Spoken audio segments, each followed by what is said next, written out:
to think at way. Can't believe what I choice. I will all change. You know, but can you give us a question now? In fact, he was a minister. The man a minister and Kagamana. The minister Kagama, Makachimwa, Obodo, even men. That is not corruption. Yeah, to can you go to school? Whatever. Can you go to school? I go mental science. More go social studies. You be mumu. Or what are the government, man? We do keep quiet. I go out there, I go get more mental science. Go back. Obodo. One day, I'm never good. what can I find out? Then I some heat. So one even not appear label. Listen to word of wisdom. I snowball. Obo casting. Obo casting. Listen. Every day, naga feba. Una man to me then naga. Una never and what a very nice business plan. This business, you will make money for it. You don't need to run in a para. Yeah, one day. I be asking what them mad with them mad. Oga Koleva, you have problem getting an business on our buy go. If you go near. Get duration on week in money. One immediately. We like him. Listen. I photo now. Ah, on your boss. As a boss and dodge. But told me investor. So, Keko say, focus. This business, all you need to do is bring 2 people that will bring 2 people. Oh, folk,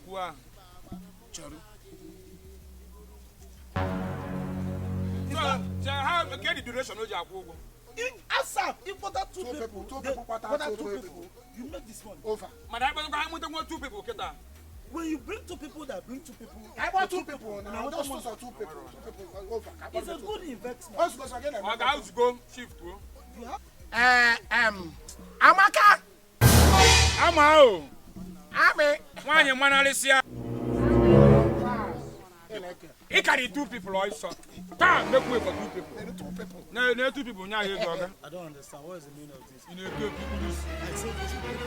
On the main or 2 people. You know, you are 3 people. 1, 2, 3. You reach one once again. Exactly. 2 people. You reach away. Even at that, I said 2 people that will bring 2 people.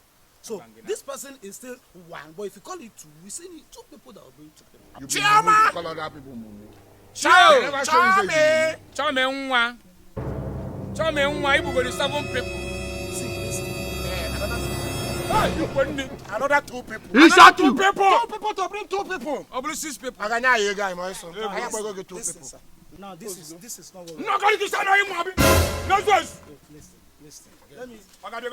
Wait. As a Christian brother, you need to. Christian, I will wait. Think of you also. As a Christian, As a Christian, I want to get 3 people. Can I pay 3 people? I can't pay a goal now. I can't pay Kusina Kiko. Ujuma! You people.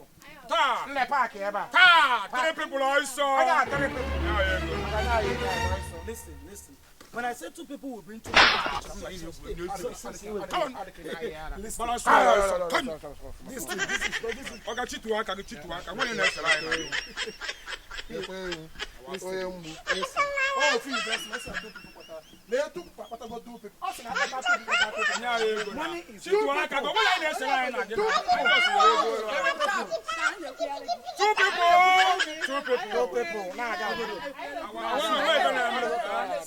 Now they never leave you. They have left you there. They're supposed to bring money. You need 70 people, 100 people, even 1 village. 1 village. All I be telling them, John die with the 2 people. Like, cool, low down. Guys, I don't say if you find highest game. Hey! The back of the 2 people. Very big guy. A very big guy. I know. On now, Stop getting on the is shot by the Gardener Visuals.